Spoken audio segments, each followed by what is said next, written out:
You may see the word chiffonade used in recipes from time to time, which really just means finely sliced. It's a great technique for leafy herbs like basil. I'm going to start with this basil, which I've kept on my countertop at room temperature because it keeps it a little bit brighter. When you bring it home, you can cut the stems and store it in a vase or just a glass, like flowers. To chiffonade your basil, pick off the leaves from the stems and stack them one on top of another. Then roll them into a tight cylinder and use your chef's knife to slice them thinly. You want to make sure your knife is sharp and your herbs are dry before you begin to slice them. Then you will have a nice powdery chiffonade of basil. You can cut other leafy greens like kale in the same way.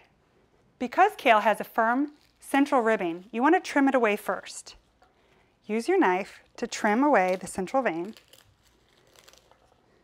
and set it aside.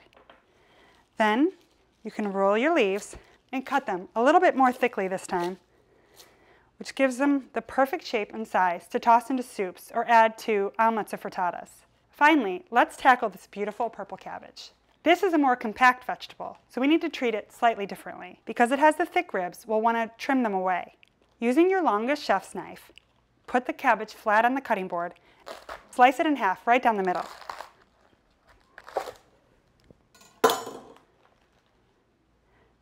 Set half of it aside and lay the flat end on the cutting board so it's safe.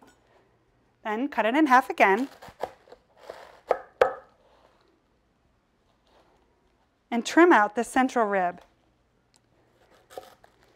which you can throw into your compost bin.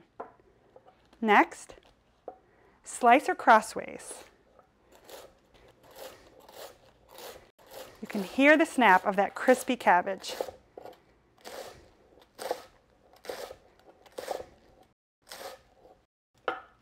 Cold, refreshing cabbage, the perfect topping for fish tacos or the base for coleslaw.